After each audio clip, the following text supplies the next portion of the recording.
Les vraies voix Sud Radio, 17h-20h, Philippe David. Retour des vraies voix avec Philippe Bilger, Françoise Degois et Jean Dorido. Il a fallu près d'une semaine pour que l'affaire sorte. Le 8 décembre dernier, jour de l'Immaculée Conception, une procession a été attaquée et menacée de mort à Nanterre au cri de « Ici c'est la terre d'Allah, cassez-vous, koufar », c'est-à-dire mécréant, « Vous n'êtes pas chez vous » ou encore « Voilà, sur le Coran, je vais t'égorger ». De l'eau a été jetée sur les processionnaires et un flambeau a été arraché avant d'être jeté sur eux. Une attaque de plus contre les chrétiens qui a failli passer sous silence puisque selon le ministère de l'Intérieur, il y a eu en France en 2020 1052 actes anti-chrétiens contre 687 actes antisémites et 154 actes anti-musulmans. D'où notre premier débat. Nanterre, y a-t-il une montée de la christianophobie en France? Et vous êtes 93% à dire oui.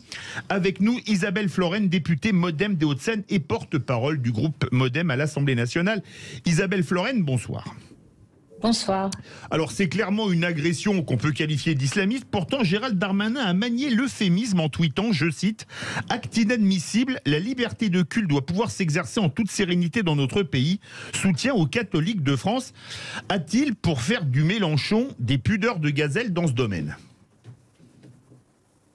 Non, moi je ne pense pas du tout. D'ailleurs, je travaille actuellement depuis une dizaine de jours justement sur cette question des actes religieux et de la lutte contre les actes anti-religieux, plus exactement. C'est une mission qui a été confiée auprès du ministre de l'Intérieur et j'y travaille avec un de mes collègues justement pour recenser ces actes qui sont de toute façon toujours inadmissibles et surtout essayer de trouver des solutions pour mieux travailler, mieux protéger notamment les fidèles des différentes communautés menacées. Philippe Bilger. Madame la députée, justement, vous venez d'évoquer le fait de devoir trouver des solutions. Est-ce que vous ne craignez pas que l'état de dégradation de notre savoir-vivre collectif est tel qu'en réalité, l'État et les diverses autorités ne savent plus où donner de la tête pour éradiquer ce sentiment anti-religieux, quelle que soit la religion ciblée qui perdure et s'amplifie? Est-ce que j'ai raison d'être désespéré? Non, je ne pense pas que vous ayez de raison d'être désespéré. Je pense qu'il y a des endroits, il y a des zones, notamment il y a des régions en France qui sont plus touchées que d'autres. L'Île-de-France, l'Est de la France notamment, sont des régions particulièrement et régulièrement, malheureusement, touchées par ce type d'actes, quelles que soient les communautés. Je précise, quelles que soient les communautés. Maintenant, l'État, et c'est l'objet de notre mission, justement, doit réaffirmer qu'il garantit, c'est la loi de 1905, la protection des cultes, la protection notamment des fidèles. Il doit garantir aussi cette liberté de conscience. Et la contrepartie de cette liberté de conscience, c'est justement de réaffirmer cette protection. Nous la devons à nos concitoyens, nous la devons aux fidèles qui s'engagent. Et c'est particulièrement pour cela que justement a été diligentée cette mission. Je crois qu'il faut réaffirmer le droit, peut-être trouver des solutions juridiques pour mieux qualifier les faits, parce qu'on se rend compte que parfois les faits sont mal qualifiés. Je parle à un magistrat, un ancien magistrat, parfois ils sont peut-être mal qualifiés. Parfois, il y a sûrement aussi un manque peut-être de formation de certains policiers, certains officiers de police judiciaire face à des faits qui se produisent. Donc voilà, je pense, le sens de notre mission. C'est bien, j'aime beaucoup votre pondération parce que les chiffres qu'a donné Philippe peuvent laisser penser qu'effectivement... C'est ceux du ministère de l'Intérieur. Oui, mais vous ne pouvez pas vous arrêter qu'à ces chiffres parce que c'est la qualification qui compte. En réalité, il y a 45 000 édifices chrétiens, catholiques Absolument. en France. Il y a 2200 mosquées et il y a 500 synagogues. Vous êtes d'accord sur ces chiffres? Quand on parle de la proportion d'actes anti-chrétiens, on parle de faits sur les les biens mobiliers, les vols, etc. Donc il est tout à fait normal en réalité qu'il y ait cette proportion de 1000 contre 600, etc.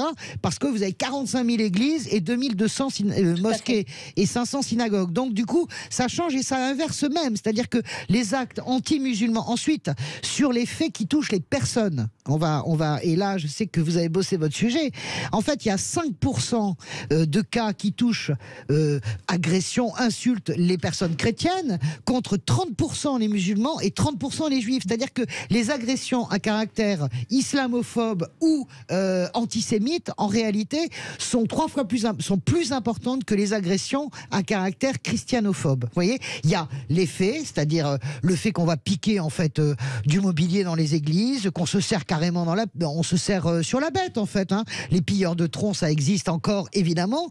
Eh bien, c'est assez normal puisque vous avez 45 000 églises dans ce pays. Il ne faut pas tordre les chiffres parce que les chiffres que vous donnez, mon cher ami, donnent le sentiment que d'un seul coup, la France est devenue une espèce de coupe-gorge à chrétiens et que d'un seul coup, ce coupe-gorge évidemment serait le fait de musulmans, disons les choses telles qu'elles sont parce que c'est comme ça que c'est interprété politiquement, et les juifs finalement, il n'y aurait plus d'antisémitisme. C'est absolument faux dans la réalité de la qualification. Et je vous félicite, Isabelle, de bien appuyer sur l'idée de qualification. Quand on parle de faits antichrétiens, c'est quand on va piquer du mobilier dans une église. Ça n'a absolument rien à voir, en fait, je crois, avec la religion.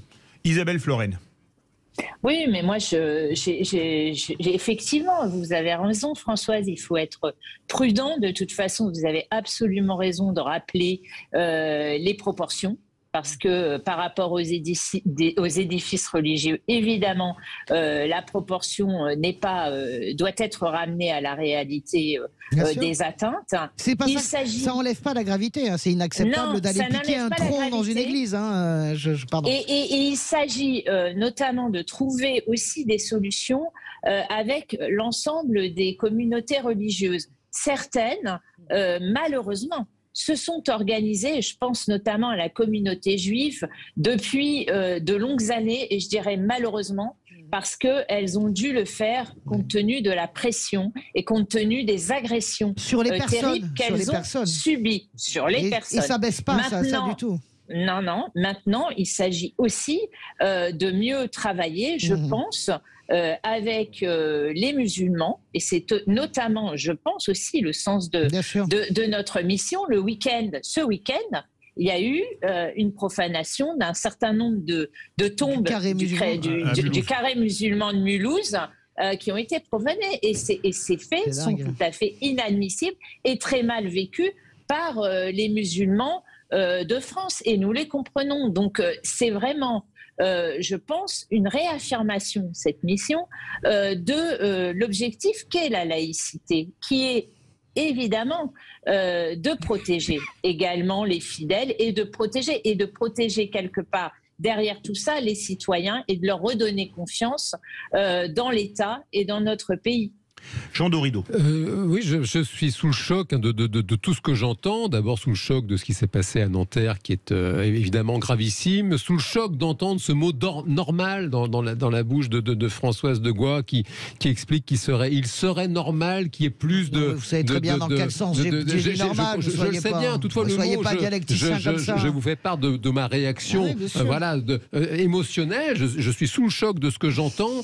Et puis, il y a effectivement ces questions de proportion. Proportion n'est pas raison. Et en termes d'imaginaire, j'ai vraiment le sentiment que la République française a un problème avec la religion catholique pour la simple et bonne raison que la République française s'est construite sur un anticléricalisme chevillé au corps. C'est un anticléricalisme qui était nécessaire en 1905 parce que la France était vraiment sous le joug des curés à l'époque. Ça fait maintenant plus de 100 ans que c'est passé et j'ai le sentiment que la République française n'a pas réussi encore à faire la paix en termes d'histoire.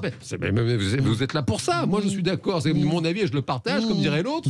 La République française n'a pas réussi encore à faire ce travail de paix que en psychanalyse on explique aux personnes qu'elles doivent faire la paix avec leurs aïeux pour retrouver enfin leur place. Et la République française ne s'est pas encore remise de ça. Il y a cette espèce de volonté que je trouve parfois un peu suspecte de tout mettre sur un même plan. Ces fameuses 45 000 édifices religieux catholiques, ils sont là parce que la naissance de la France, ça se passe au moment du baptême de Clovis, qui s'est converti justement au catholicisme. Oui, enfin, ça, c'est un fait.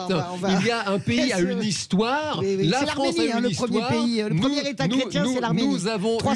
Nous avons une histoire, et j'ai le sentiment que la République française, infiniment respectable, n'a pas encore fait la paix avec son histoire et n'a pas accordé la juste place à toutes ces religions qui existent en son sein. Ça c'est un discours, ouais. je répéterai. Ça c'est vraiment le discours Zemmour. Qu'on soit je m'appelle Jean Dorido avec un D, comme Dorido. J'allais pas dire. Oui. Je pense par moi-même. Je suis assez grand pour penser par moi-même.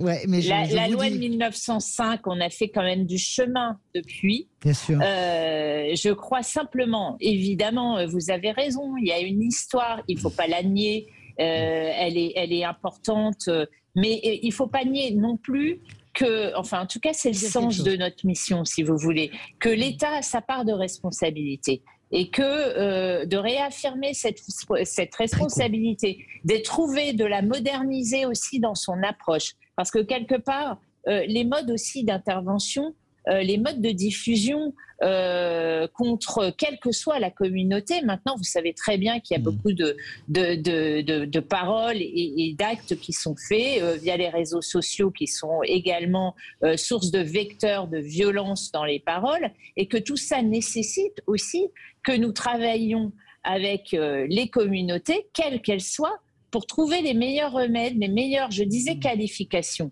Qu'à un moment... il y a de l'antisémitisme, il y a du racisme, il y a de la xénophobie, il y a des actes antireligieux. Ça permettrait aussi de mieux travailler et d'aider les enquêteurs aussi à identifier les personnes qui se cachent derrière ces mouvements, puisque parfois ils sont organisés, parfois non. Parfois c'est du vandalisme, parfois il y a une vraie atteinte à un édifice religieux. Tout ça, c'est assez complexe. Il y a beaucoup de rapports, beaucoup d'observatoires. Nous, il s'agit pour nous d'essayer de tirer, c'est court, sur 2 mois. On va essayer de travailler vite pour essayer de recenser, dresser un état des lieux et essayer de mieux travailler ensemble, mieux travailler à cette protection et à cette responsabilité qu'a l'État d'assurer sur l'ensemble de son territoire la protection. Je réponds très court à Jean, d'abord pour dire que petit 1, bien sûr que c'est Clovis. Je rappelle que le premier État chrétien, c'est l'Arménie, 312 après Jésus-Christ. Deuxième point, la France est juive aussi. Je rappelle que Rachi a terminé le Talmud à Reims. Ça, c'est le troisième point. Le troisième point, je ne crois pas que la République est un problème vraiment avec du bouffage de curés. Je pense que la République, je pense que les citoyens ont un problème de croyance. Je crois que les citoyens ne croient plus. Ils désertent les églises comme ils désertent les mosquées, à part un minuscule groupe de radicalisés. Vous avez 90% des musulmans qui ne vont plus à la mosquée et vous avez 80% des juifs qui sont ce qu'on appelle, mes copains, les juifs qui pour, c'est-à-dire ils ne pratiquent plus du tout le Shabbat et ils respectent juste le jour de Kippour. Donc je pense qu'il y a et je le regrette, plus qu'un problème de bouffage de curés de la République, je crois que ça c'est passé, c'est loin. Je crois qu'il y a vraiment une décroyantisation de la société, malheureusement. On donne la parole l'un n'empêche pas l'autre. On donne la parole au pape des vraies voix. Philippe Bilger voulait réagir, je crois. Oh les gars. Pas du tout, mon cher Philippe, mais je suis très passionné par le débat entre Jean et Françoise. Je me demande tout de même si derrière cette volonté générale qui place la religion à distance, et c'est une question que je pose à Françoise, je me demande tout de même s'il n'y a pas de la part de l'État une moindre considération apportée au catholicisme au fil du temps. C'est-à-dire qu'au fond, on le laisse trop souvent attaquer. Il est vrai qu'il se laisse souvent attaquer en tendant l'autre joue. Il me semble que le christianisme, le catholicisme, mais peut-être ai-je tort, n'est pas traité avec, comment dirais-je, la même gravité dans les atteintes qu'il subit que, par exemple, la religion juive ou bien sûr la religion musulmane? C'est à moi qui pose la question. Et Isabelle Floren, je réponds très vite. Je ne crois pas du tout. D'abord parce que nous ne serions pas, le président de la République est chanoine de l'abbaye de Latran déjà. Nous n'avons aucune coupure symbolique entre nous et nous sommes la fille aînée de l'Église, hein, je le rappelle. Donc nous sommes, le président de la République est chanoine de l'Église de Latran. Moi, je n'ai pas du tout le sentiment que le catholicisme est moins bien traité. On a le concordat en Alsace.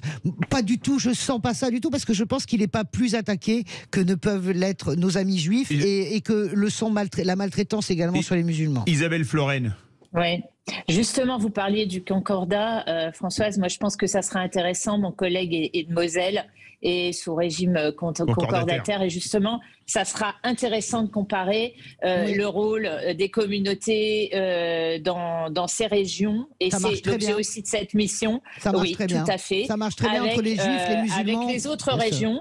Et justement... moi, je me sens en tout cas de devoir discuter aussi avec l'ensemble des cultes et particulièrement avec les catholiques qui, une fois encore, ont été éprouvés. Et c'était dans ma circonscription et j'étais à leur écoute dès le départ et une des premières finalement à réagir avec eux et à leur dire qu'il ne fallait pas qu'ils se taisent et qu'il fallait qu'ils portent plainte et qu'il fallait qu'on mette ce qui s'était passé finalement sur la place publique. C'est vrai, c'est bien. Merci beaucoup Isabelle Floren, députée des Hauts-de-Seine et porte-parole du groupe Modem à l'Assemblée nationale. Verdict sur Twitter, insultes et menaces contre une procession catholique. Y a-t-il une montée de la christianophobie en France?